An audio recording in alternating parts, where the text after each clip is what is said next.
blind and broke? Imagine this. You're taking a hike with some friends, and all of a sudden you lose your glasses. But you're a poor college student and have no money to spend on designer glasses. So as a poor college student does, you go the rest of your semester blind. This is a true story, and this was the inspiration behind Warby Parker. It all started when four dudes walked into a bar. They came up with a brilliant idea for online glasses retail. They submitted a proposal over an untapped market, but with lack of hope. However, they never realized the potential that a simple idea could have brought about. After their idea was published in a GQ form, sales came rolling in as the words quickly spread. But there was one problem. The website still had not gone active, and there was no storefront or even designated selling location. So they resorted to the alternative and invited potential consumers into their apartment. Here, the consumers were able to see the authenticity of their brand and company. They were able to see the humanity and the drive that the men held for their newly developed company.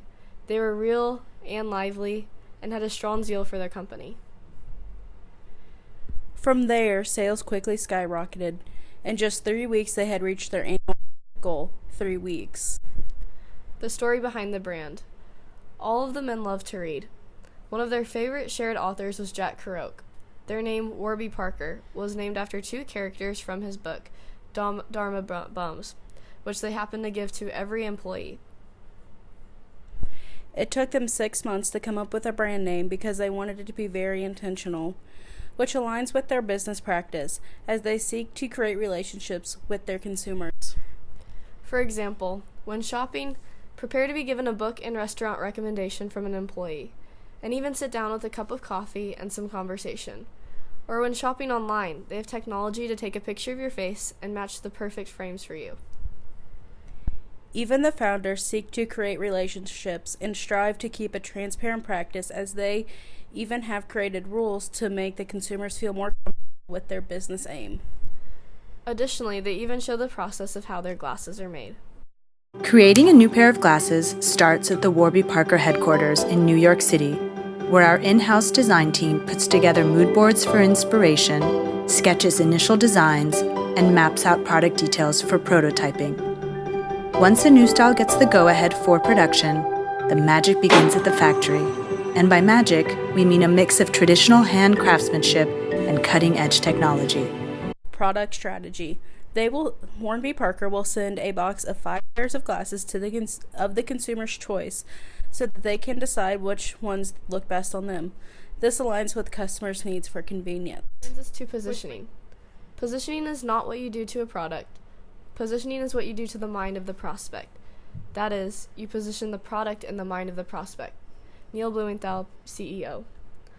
Nobody's perfected their practice the way that Warby Parker has. It was a radical idea that positioned their company far from other eyeglass stores. They were the first of their kind. For pricing, their strategy is even more radical. They seek to undercut all their competitors with a uniform price strategy where all the frames are standard $95.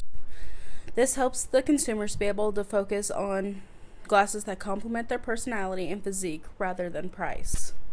They began in a humble apartment, which grew to an established website. Much like Amazon, they do a fantastic job of being efficient in delivery and service, which was so popular they decided to open some storefronts and now can be found not only in the US but Canada as well. They have some competition, however. Have you ever heard of these brands? Ever heard of these businesses? Yeah, didn't think so. They have absolutely dominated the market. They use an intensive distribution strategy where they sell through as many outlets as possible and are reaching people globally. From the beginning, they partnered with Vision Spring, who gives eye exams and information about optical health, and with every pair bought, a pair of glasses is given to someone in need. Although their practice has truly set them apart in the market, they could be more intentional in their buy a pair and give a pair program. Near the beginning, they did a lot of promotion on the program, but since the business has grown, they haven't put as much emphasis on it. We also think that they should tell more of the stories behind the men and women getting the glasses. This would appeal to their target market by feeling awarded for their purchase and feel like they are truly giving back. Warby Parker is unlike any other business of their time. They created an abstract idea that dominated the optics market. We spent a lot of time talking about their history and who they were because that is what sets them apart from many businesses. Their true authenticity, got it, and a passion for what they do. Their passion for their business is radicated in every form of their practice, whether it's from the personalized box received in the mail or the funny anecdotes found on their website describing each frame. The customer is able to feel the affection that is transposed to the consumers. By modernizing the culture of eyewear, they seek to elicit